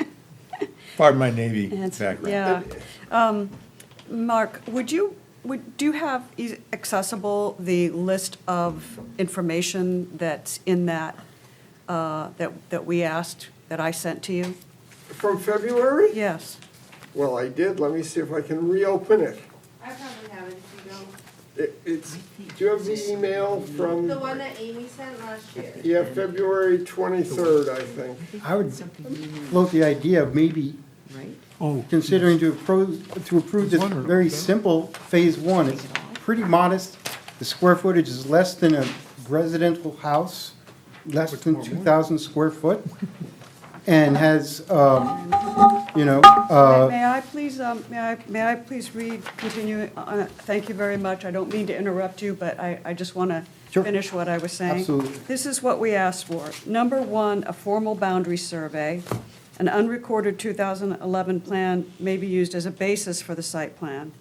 A topographic map at Amy, let's go through. That has been provided. Okay, a topographic map at contour levels that allows the board to determine whether the site is suitable for the development That has been proposed. provided. Okay, a plan showing natural features including wet areas, ponds, granite outcropping, trees to be preserved, and any other special features of the site. That- Maybe. I don't think it has been if we now are just learning that there's a granite outcropping in the. or a pond. it's specified on the plan. Number four, an engineered site plan that accurately depicts the size and location of all proposed developments and the amount of clearing needed to accommodate the proposed development. Number five, a stormwater management plan, again showing phases of proposed development. Number six, a signage plan. Number seven, information regarding the adequacy of groundwater for the proposed use and any possible impacts the development might have on surrounding properties. Number eight, schematic views of the proposed development, as seen from Route 24 and Mountain Road. Number nine, traffic study or calculations of increased trips generated by the various proposed uses per phasing. And 10, an updated review by MDOT. So those were, Some of it's been done, but not all of it's been done. Yeah, and I mean, let me, Which is part I'm of, going to go back through the history, Mr. Chairman, and that is the issue that comes up in some ways is, Amy, what's number 5 on the list? stormwater management No, plan. what's number 4 on the list? An engineered site plan that accurately depicts the size and location of all proposed developments and the amount of clearing needed to accommodate the proposed development. And the answer is, again, I'm going to use the word sort of. It's really not an engineered plan that we would expect in terms of what's there, what are the distances, location of the parking spaces, et cetera. And I, on a number of occasions, have said the board's fundamental question, and I'm going to go to Howard's comment, is, has that been met, or does the board feel differently about it at this point in time? And, the question of staff tell us, we can't do that. You set out a list of things, and we have an ordinance to go by. And our job is to say, does it meet the ordinance? And what you're being asked is, will you waive the strict application of a number of those submission requirements? For phase one? For phase one? Yep, for phase one, and that's really the issue.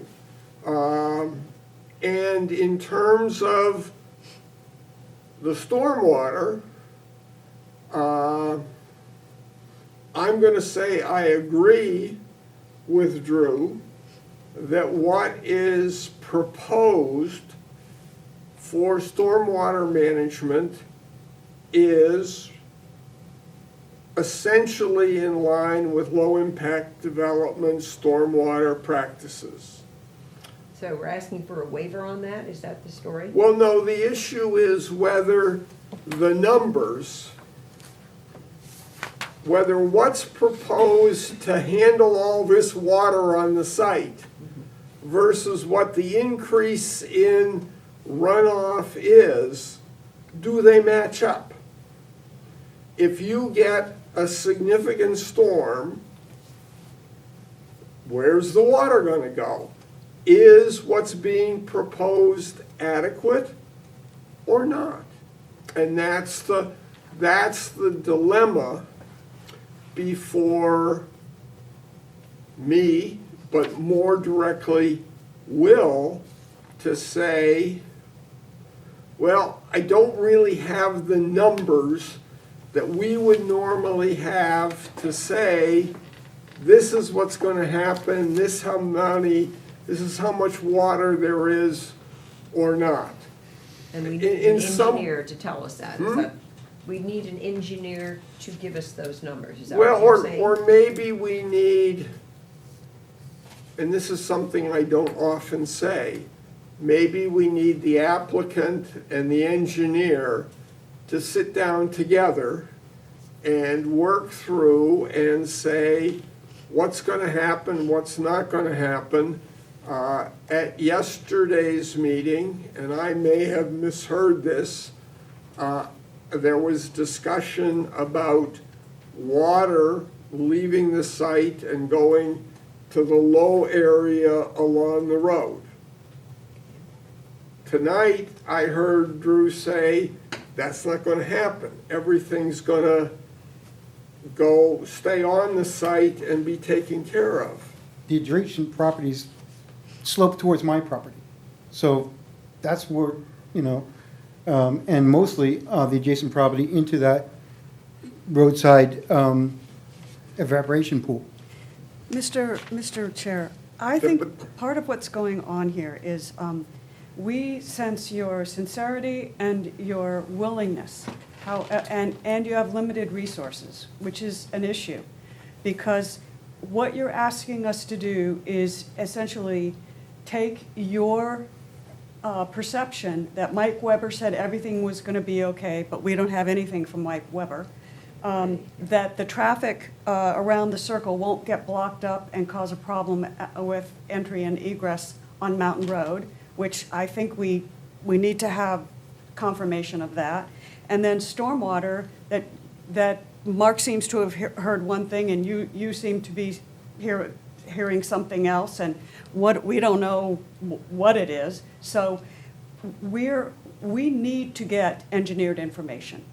And what has just been proposed for you, which is really a thin edge of the wedge, Drew, is that we would use public money town taxpayer money, let me just finish, is that taxpayer money be used to make sure that your plan is really up to snuff. And there's a fine line there, because the town can't pay for the services that the planning board is asking you to provide. That's a misuse of public funds. You have to do it yourself.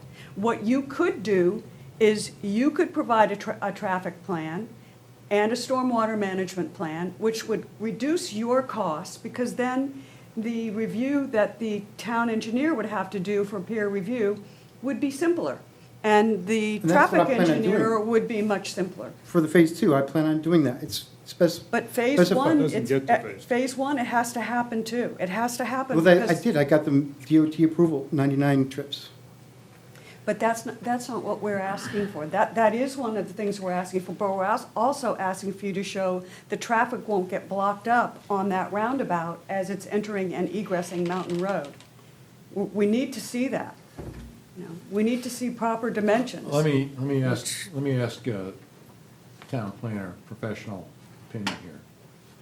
I see that we're sort of at loggerheads in terms of whether we have the information required or whether we can sort of go Well, with what we the have. ordinance, and I don't have it open in front of me, but if I remember correctly, the ordinance gives you the ability to waive the submission requirements It does. if you find that that information is not necessary to evaluate whether the application meets the approval standards.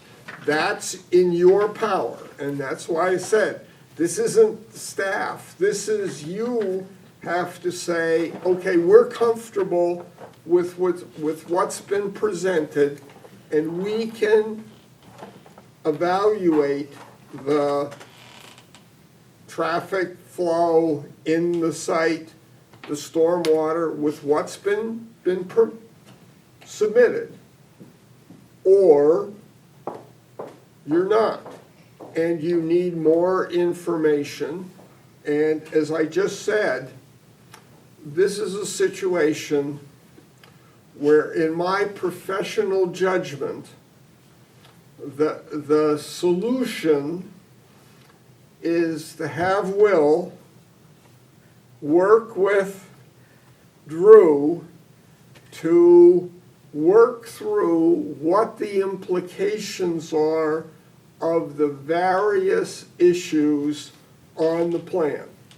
The vehicle for doing that is the technical review fee, peer review process, where the planning board requests that the town retain consulting services, in this case engineering services, and that the applicant be charged the cost of those services. Would that include traffic plan?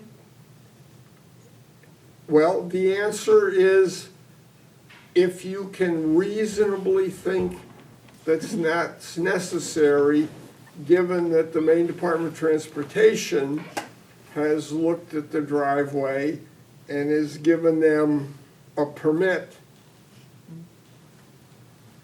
But they haven't addressed the interior traffic pattern. They would not do that. See, Right. the Maine Department of Transportation. That's all I'm saying. Right. That's The two interior, separate you things, can Mark. say, It's two separate I mean, things. Will, if you ask that question, and as I've said in the discussion, the hour we spent yesterday focused on stormwater and understanding, or trying to understand where water was going to, what was proposed to happen, what have you. And, you know, for instance, and I think I just heard Drew say that water is in fact gonna go out into that low area along Mountain Road. We did the flyby with Google Earth, and there is a culvert, a drain, a storm drain there, right at the intersection. Right? And we agreed that there's no need for a culvert because there's nothing to connect it to, and that the evaporation pond puddle stays over on that side.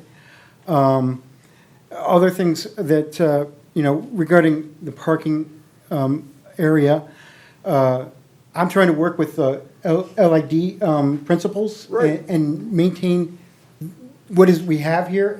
Our ledge and our rock is our town, and that's why it's right there in the middle.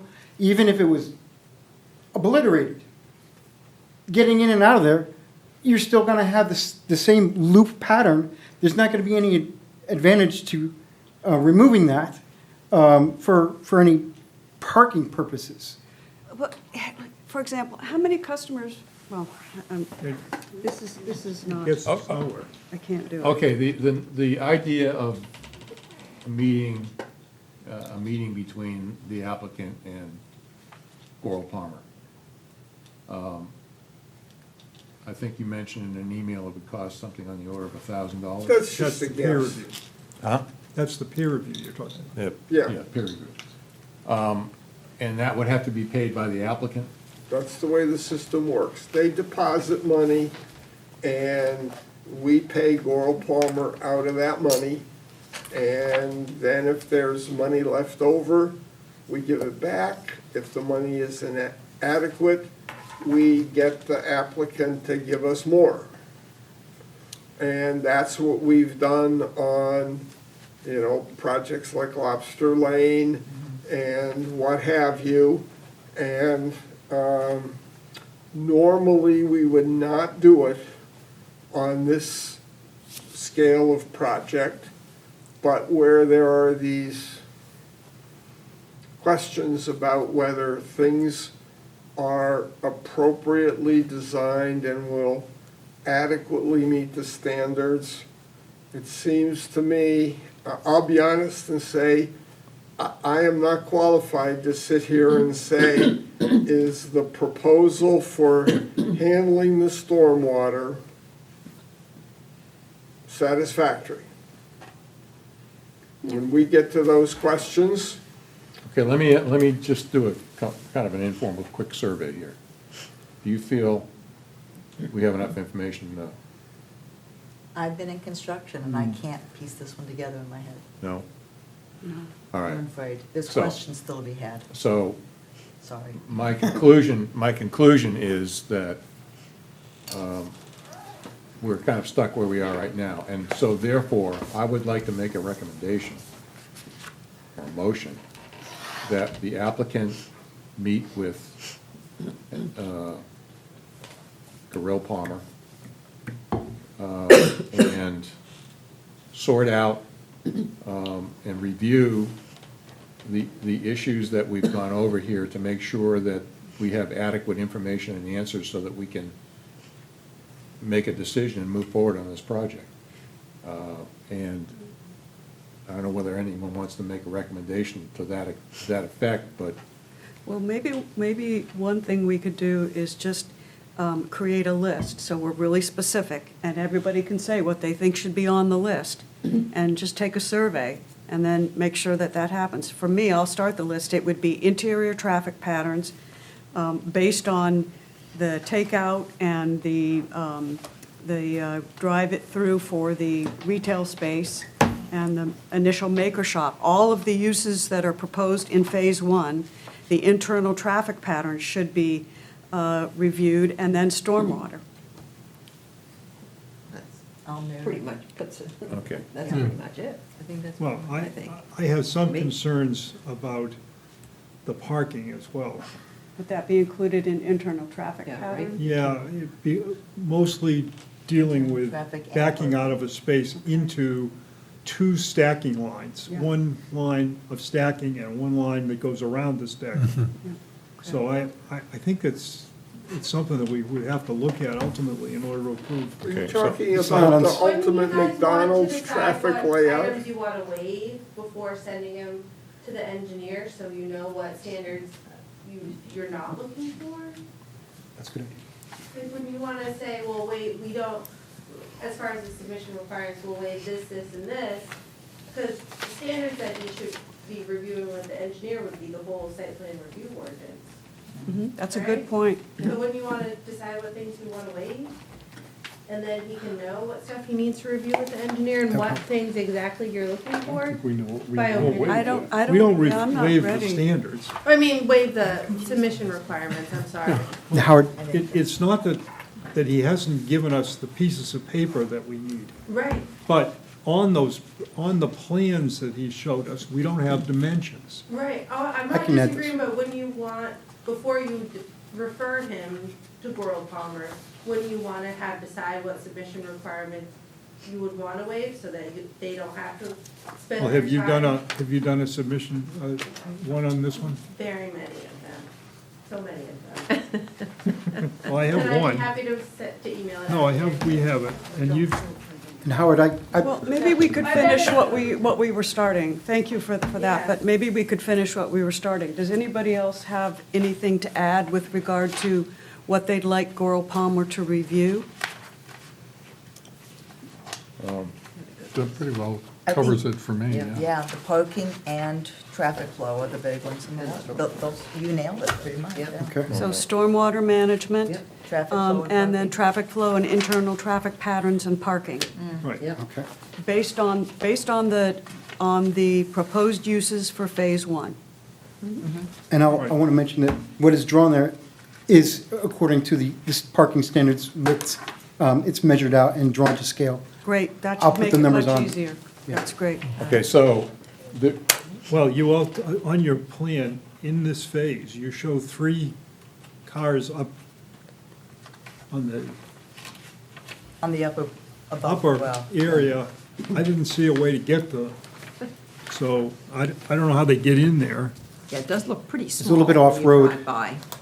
That would be for like the owner, kind of off-road parking. Off-road parking. I don't know if off-road parking really works. You have to have a way to get there. okay, so there are a couple things. Last time we talked, I was very hopeful that we could sew this up tonight. I don't think we're there yet. So I think we have a motion that the applicant meet with Gorell Palmer to talk specifically about stormwater management and interior parking and traffic, and to reconcile and resolve and apply and supply any information gaps that we're gonna need to move this thing forward.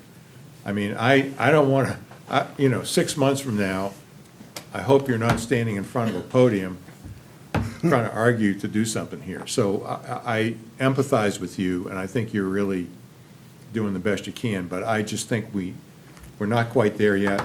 And so I think I would propose that course of action be endorsed by the board.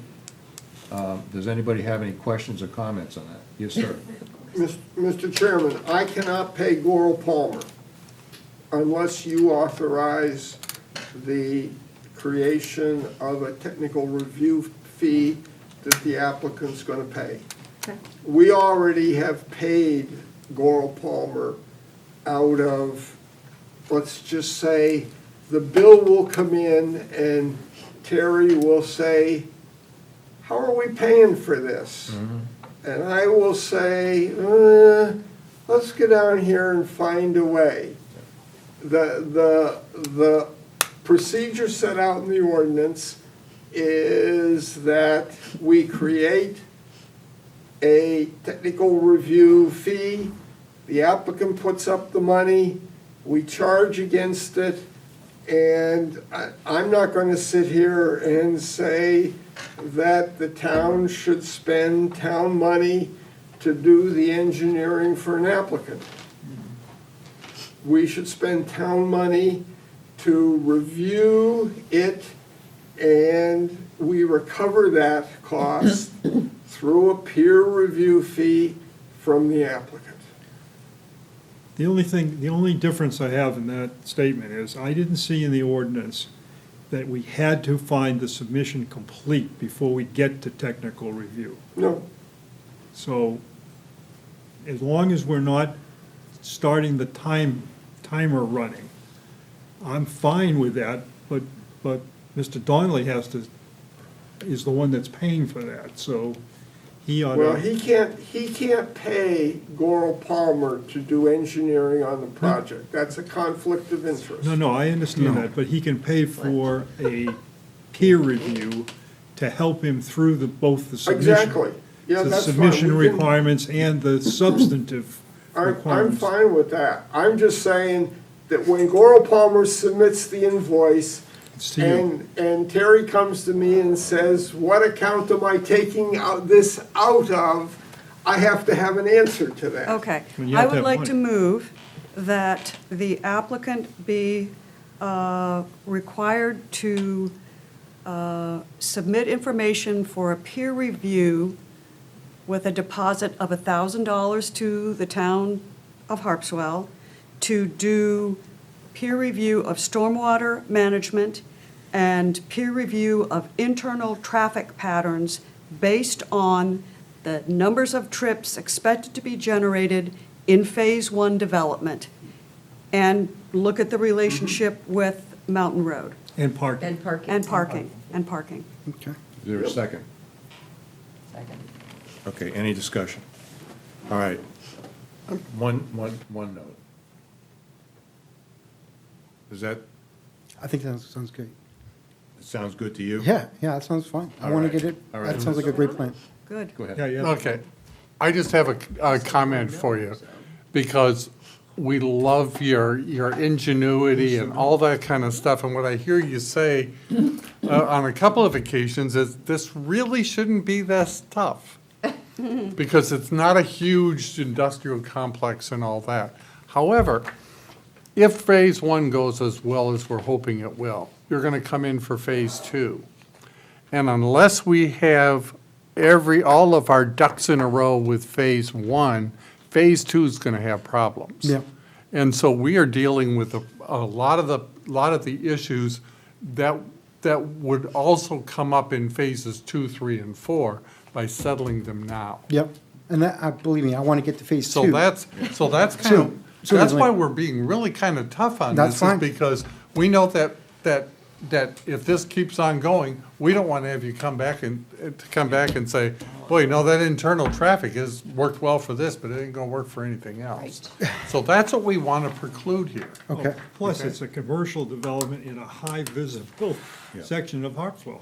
Yeah. Okay, so there's a motion that's been forwarded, and it's been seconded? Yeah. Is it- We can vote on it. All in favor? All right,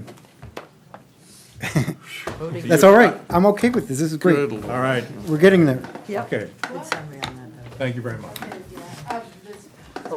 Okay, I love that. Yeah, Here, that's great. It's gonna be awesome. I think, Mr. Dan, you Chairman? brought, yes, Before we go away from this, yeah, I would hope that the board's expectation is not that it will have a review by Goral Palmer to be sent out to you next Monday morning. Oh, that'd be unrealistic. Well, that's what I'm saying. I'm Yeah. saying Tuesday. Please we do. are 2 weeks away from the March meeting. And if you want to see stuff ahead of time and you want a serious review of this, the window for that happening is probably already closed. Right.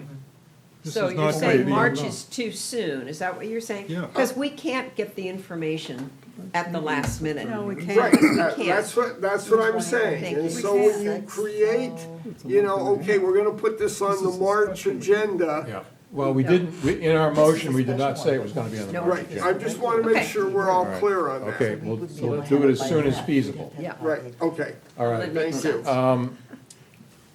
There were a couple of things that we kind of didn't address. One was paper roads, I think, Dan, you had mentioned it. I mean, we're at the Well- 2-hour mark. It's Mr. Chairman, it's a non-issue. It doesn't apply in this situation. No, I'm not talking about this situation, but. Oh. No, we're talking about the good one. There was another thing. That's that- what I'm saying, Goodwin Lane. Yeah. Yeah, It doesn't apply? It doesn't apply. no.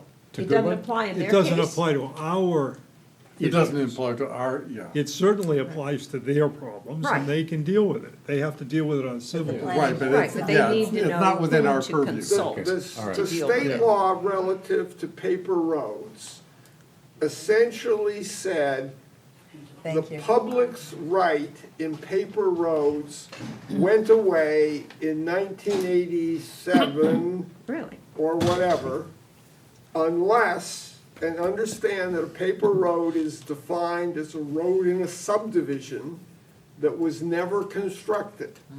And as Howard will tell you, and Dan will tell you, that by the virtue of recording a subdivision plan with a road in it, that creates certain rights to the lot owners and to the public to use those roads. When a subdivision didn't go forward, or went forward only part, or the road went down over a cliff to the water, like many of them did on subdivision plans in the old days, the state said the public's right in those paper roads in a subdivision that were never constructed, but the right to use that right-of-way for people to walk on, put utilities in, may still exist. The state said that goes away unless the town affirmatively acts to preserve the public right in those roads. The town went through a process Several years ago. 25 years ago and retained rights in about 40 paper roads. We went through another process after 20 years when the state said, well, we'll give you another 20 years. The town went through a process and preserved the public rights in maybe 20 or 18 or 20 road segments. Everything else becomes the ownership, responsibility of the private property owners, and the public has no right to use that road. So we're saying that the paper road that was referred to is a non-issue? It's a non-issue. Okay, well, That and makes someone sense. I'm sure will tell the individuals it's a non-issue, correct? Yeah. Okay. Good. All right. Next. Wow, where are we? I don't know where I We am. haven't- Mr. Chairman. I know where I Yes. want to be. There was one other piece of paper that you had sent out to us, which Right, was do you the want to note. discuss the area, the issue of citizens' note to address the Yeah. state law? And it seems to me that there's no procedure really for adding citizen notes. They're not part of the ordinance. I think the select board can say, put it in. I sort of said, okay, where are we gonna put it in? And my conclusion was that if we're really trying to inform the public, it probably needs to go in the definition addendum, the basic land use ordinance that talks about height, and in the shoreland zoning ordinance that talks about height. And I wrote a thing that doesn't provide much direction except to say, come talk to codes. Right, and it looks fine to me. It said looks what? fine to me. Said what? Yeah, Talk to and I think you asked for a letter to be written to the select board. Yes. Asking to look into this issue of height, and I think that fell in my lap. I have not had an opportunity to do that. I'm hoping that somebody might stand up and volunteer, because I mean, my time is very limited. right, I mean, we'll write a letter that's Okay. for you to review and sign Yeah. that says the board considered this, you don't recommend making a change in the ordinance, but you recommend Yeah. adding citizen notes, Well, et the cetera. other thing, though, that they wanted to probe whether or not the select board wanted to raise some issues with the state about with our state representative. Yeah, we'll put that in too. I mean, that's, Okay, so I appreciate that because I'm slammed right now. Yeah. Okay. Anything else, sir? No. I Yep. I think that that's also something that might be within the purview of whatever committee is going to implement the comprehensive plan. You mean the one that you're gonna lead? If it gets ever passed. Yeah. If it gets passed by town meeting. can we do planners report? Can I have a question about this? I Yeah. actually raised my hand for a reason. Sorry. That's all right. I wondered when I read your note, and it says the state law modifies how the height of structure is measured, blah, blah, blah. Is there a necessity to say that the state law supersedes the law of Harpswell? When it just said modifies it, as a person reading it, I would not have known. State law does supersede. Well, it does, but it isn't said here. That was the only, Yeah, I can add that. that was, if you I mean, want. that was my only question. It Yep. said modifies it, but if I'm reading it as it says, I'm thinking, okay, so what? I know it throws me to codes, but it would be useful, maybe. Yep, I'll add it. Okay, You can clarify. planners report, Mr. Chairman, yes. three items. One, there will be a town meeting on Saturday.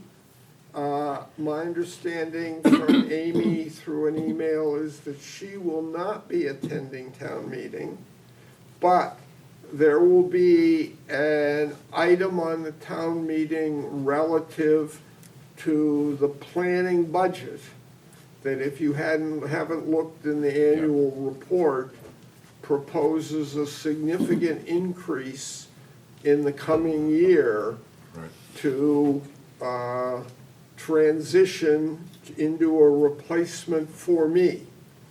If you would like to have professional support services after July 1, you might want to think about being at town meeting to speak to that issue if there are questions, because generally the budget items go through pretty quickly, except when there's an increase. And while the administration will do some things, there may be some questions that you may want to address. I'll be at town meeting. I'll be at the meeting too. I will too. Okay, second, everybody is aware that the Comprehensive Plan Committee will be holding 3 informational sessions in March on the draft of the comprehensive plan. 21, 23, and 24, Yep. different locations in the town. 21 is in Cundies. 23 is at the Orson Bailey Island Schoolhouse. 24 is at Kellogg Fellowship Hall. And that's going to be announced, it's going to appear in the electronic, well, the anchor thing that comes out in the middle of the month, the electronic email. Right. And I'll be at I'll be doing the 24th one on the Orson Bailey Island, maybe the 25th as well, I don't know. 20, Okay. 23. okay. When I'm is sorry, I the- got 4 items. when's- The third item is that the first item on the agenda, or maybe the second item on the agenda for the March meeting, since we have no applications, will be a discussion of the comprehensive plan. Right. And I presume somebody from the comprehensive plan task force, Yeah, I'll do who it. probably isn't on the planning board. Really? Well, I mean, I'm not sure that the, I'm not sure that the, I'll do that presentation, and I'm gonna put together a little package for everybody that pertains specifically to some of the changes that are being proposed relative to land use that would directly impact ordinance changes and so on, that would That's great, Al. kind of get to the That would help. That's great. heart of the matter. And Al, will the final draft be available on Thursday or The dra- Friday of this week? It's final in the sense that if something comes up in the information meetings and the public hearing, which is scheduled for April 10th, I believe, if there are issues that come up there, the plan is going to have to be modified accordingly. So it's final as much as we can at this point. It's going to be posted, my understanding is, on Friday on the Harpswell site, home site. And there are also going to be hard copies available. We're going to bring them to the libraries. Correct. And there may be one at the town office as well. I think. Yep, oh yeah, there will be. And so the answer to Amy's question is what I guess is being called the final draft. Final draft. The full thing, part one, part two, is planned to be available No later. no later than Friday. It will be advertised and noticed in terms of the public hearing and being available. Right. It will be available on the town website. It will be available for inspection. And I'm guessing if you want your own autographed copy by Al, the town will have some arrangement for printing you a copy, but Al, total is maybe 160, 180 pages. Probably a little bit more than that. Good Lord. And one of the dilemmas is that there is a lot of color in the plan. And we do not have the capacity to simply pop the executive summary in the computer here or the photocopier and print out a color version of it. So we have to take it outside. There are going to be handouts also at the town meeting, and I know affordable housing or attainable housing is going to have a handout as well. Yep. So, I mean, there are lots of ways that we're going to get this information out, but for the planning board, I'll try to focus on those things that are most relevant to what we're all about, and that's, land use and ordinance change, potential ordinance changes. Okay, and then item 4 is, we will put on the agenda for the March meeting, or have put on the agenda, consideration of 2 zoning amendments. One is to clean up the town's language that now talks about accessory residential units and convert that to accessory dwelling units to reflect the common usage and state law, and to clean up the requirements for it. And the other one deals with the possibility of converting a existing single-family home into 2 smaller units. Okay, we've done due diligence tonight. Our pound of flesh of the town of Harpswell has been meted out. Any other final comments before we adjourn? I think we earned our $10 tonight. So the 20th, You just had a chance to talk. Mr. Chairman, Okay. I'm going to make a statement. Only one? Yeah, Okay. and it can be on the record if you want it, or it can be shut off. But we had an application, the first thing on the Coleman application. I can tell you that code enforcement has struggled. Fair statement? With what? With the applicant and getting the material and getting it refined and what have you. He's a builder, He's a builder. And- not a designer. Yeah, that was And so apparent. that is a difficult situation. You know, it is a difficult situation, but I have to say, as a planning board member, we have to have the information to do our jobs. And you guys are caught trying to, in the middle, trying to make it as a possible for the average applicant to get done what they want to get done, but also to give the planning board what the planning board needs to do its job. I asked for clarifying information, and that is what we got. That is clarifying That Now, drawing there? And, Mr. Chairman, to be perfectly honest, we used the planning board tonight. Did we come through for you? We Yeah. used it? Okay, good. I mean, essentially, you said, we want, if, before we're gonna do anything with this, we want this, this, and this, Yeah.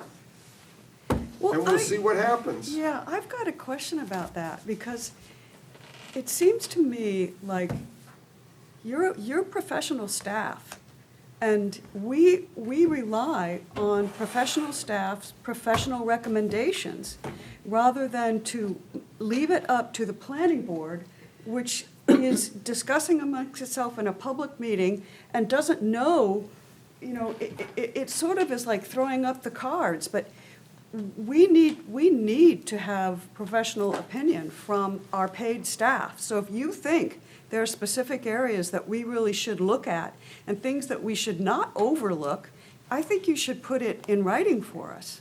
And Well, we do. not rely on us to ask the questions that you guys really need to be asking too. In that application, it does help that they're taking out the foundation, because that changed the game. That changed the game. It totally changed the game. But- Changed but- the That game. was but there mentioned also by the seems to be person a- who wrote in the email, Yeah. who said, and I was like, wait a minute, that's why I was That changed asking the you the game. Yeah, question. and I that- sent you a question today. That should have been in the finding. That should have come from you guys. It came from an abutter, Right. and then I But that was picked up on really, it. Yep. but that was was key. another thing It where was the key. information that came in Was wrong, was wrong and late. yeah. Yeah, But the After, other, after you gotten done doing all your work, now all of a sudden we get a letter from the abutter and now you have to redo everything. yeah. Okay. the other thing that Anyway, we're, I just we're, really With the feel time that strongly we had about to that. deal with. but we're also facing, I think, a growing sentiment, especially on the islands, that people are just tearing down these things and building up what they call McMansions. And this is a perfect example Yeah. of a house that is out of scale for the neighborhood. It really is. But And- that's unfortunately not within our purview Well, to, it is to the extent that we can enforce Setbacks. the setbacks. yeah. And we are. because they're taking the foundation away. Well, we- If they The were original not foundation. taking the It's foundation away, I harder, don't but- think we could. Yeah. It's harder Could we because have done that, it doesn't say we can't, it just says it has to, it's one of the factors that we have to consider, the fact that there's a foundation that's not being changed. Yeah. And, It seems to me that should have been front and center in the staff Well, review. Yeah. Dan's laughing, But it's you know not a good that- look. But a lot got of the, there. a lot of the issues that people bring up are kind of self-imposed, are self-generated. Yeah. Because the person who was complaining the most about the fact that the side has a setback was 3-foot required setback. is only 3 feet off their property line. I know, you're right. Yeah. Yeah, So, that's a you good know, point. I think. 3.9 feet, I think. Yeah, that's a Yeah, good point. what you do is you say, okay, we'll have them move it back 3 feet, you move your house back And, 22. Yeah. One of the issues, and this is an unprofessional comment, the difference between the side of the building being 25 foot from the property line or 24 foot from the property line, in the real world is almost meaningless. It is, but it seems to me that the planner's job is to really help the planning board enforce Absolutely. the ordinance. And in order to enforce the ordinance, it would have been really helpful if front and center would have been, this foundation is being changed, this restarts the clock, and now we have to look at whether or not the new development, the new unit, can be built within all the required setbacks. I And agree. not only was that not in there, but we didn't have the information on the plan to really see whether what that would look like and whether it would be possible. And so we spent 25 minutes talking about it, when if it had been written into the findings, we could have just been done with it in 10. I don't, Amy, I don't disagree with that. I am only gonna say that there are regularly situations that come before the planning board in which somebody comes in with a non-conforming structure and says, okay, currently the setback is 8 feet, and we're gonna increase it to 10 feet. Is that okay?